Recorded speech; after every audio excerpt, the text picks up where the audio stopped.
नमस्कार दोस्तों, आज मैं आपको बरसायत अमावस पर सुनी जाने वाली वट सावित्री व्रत की सत्यवान और सावित्री की कथा सुनाने जा रही हूँ। एक समय की बात है, भद्र देश में अश्वपति नाम का एक राजा था। उसके कोई संतान नहीं थी।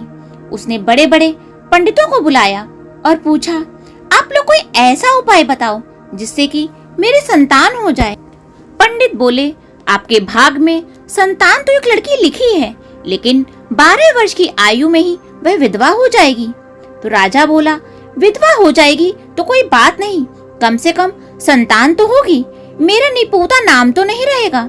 तब राजा ने पंडितों के कहे अनुसार खूब यज्ञ होम आदि करवाए। यज्ञ होम करवाने के फलस्वरूप राजा के घर एक कन्या का जन्म हुआ, जिसका नाम सावित्री रखा गया। तब पंडितों ने सावित्री की जन्म पत्री देखकर कहा कि जिस दिन ये कन्या 12 वर्ष की होगी, उस दिन इसका विधवा हो जाने का योग है, इसलिए इससे पार्वती जी और बरसायत अमावस की पूजा जरूर करवाएं। जब सावित्री बड़ी हुई तो उसका विवाह सत्यवान के साथ कर दिया गया। सावित्री के सास ससुर अंधे थे, वो उनकी बहुत सेवा किया करती। सत्यवान जंगल में से लकड़ी काट कर लाया करता था। सावित्री को ये बात पता थी कि जिस दिन वह 12 वर्ष की होगी, उस दिन उसके पति की मृत्यु हो जाएगी। जिस दिन सावित्री 12 वर्ष की हुई तो उसने अपने पति से हाथ जोड़कर बोला कि आज मैं भी आपके साथ लकड़ी काटने चलूंगी। सत्यवान बोला, अगर तुम मेरे साथ चलोगी तो मेरे अंधे माता पिता की सेवा कौन करेगा? लेकिन वह नहीं मानी। सावित्री ने अपने सास ससुर से सत्यवान के साथ जाने की आज्ञा ले ली और सत्यवान के साथ जंगल चली गई। जंगल में जाकर सावित्री तो लकड़ी काटने लगी और सत्यवान एक पेड़ की छाया में सो गया। उस पेड़ में एक सांप रहा करता था। उसने सत्यवान को डस लिया, जिससे सत्यवान की मृत्यु हो गई। अब सावित्री अपने पति को गोद में लेकर विलाप करने लगी। संयोगवश उसी समय शंकर जी और पार्वती जी वहां से गुजर रहे थे, तो सावित्री ने उनके पैर पकड़ लिए और रोते हुए बोली कि मेरे पति के प्राण वापस कर दो प्रभु। शंकर जी बोले कि आज बरसायत अमावस है, अगर तू पूरी विधि और श्रद्धा से बड़ के पेड़ की पूजा करेगी तो तेरा पति अवश्य जिंदा हो जाएगा। तब सावित्री ने खूब प्रेम से बड़ की पूजा करी और पत्ते के गहने बनाकर पहने। पत्ते के गहने पहनते ही हीरे मोती के हो गए। इतने में धर्मराज वहां आ गए और उसके पति को ले जाने लगे। तब सावित्री ने उनके पैर पकड़ लिए और उनसे अपने पति के जीवन की भीख मांगने लगी। धर्मराज बोले कि मैं तेरे पति को तो वापस जिंदा नहीं कर सकता, लेकिन उसके बदले में तुम मुझसे 3 वरदान मांग ले। सावित्री बोली कि मेरे माँ बाप के कोई पुत्र नहीं है, उनके एक पुत्र हो जाए। तो धर्मराज बोले, तथास्तु। तब वह बोली कि मेरे सास ससुर की आंखें नहीं हैं, उनको आंखें मिल जाएं। धर्मराज फिर बोले, तथास्तु। आखिरी में वह बोली, मुझे सत्यवान के साथ 100 पुत्र हो जाएं। और धर्मराज बोले, तथास्तु। इसके बाद धर्मराज सत्यवान को ले जाने लगे।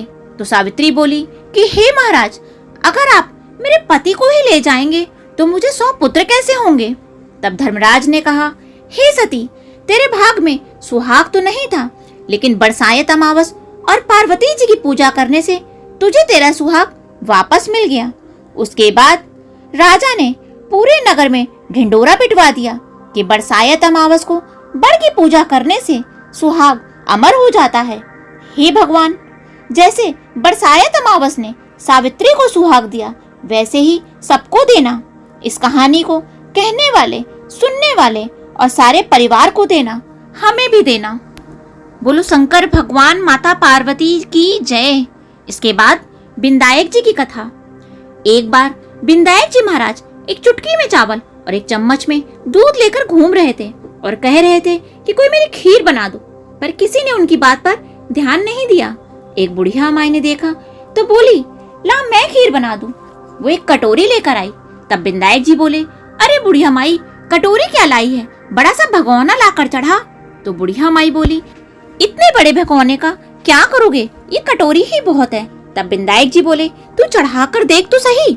बुढ़िया माई ने बड़ा भगोना चढ़ा दिया और चढ़ाते ही वह दूध से भर गया।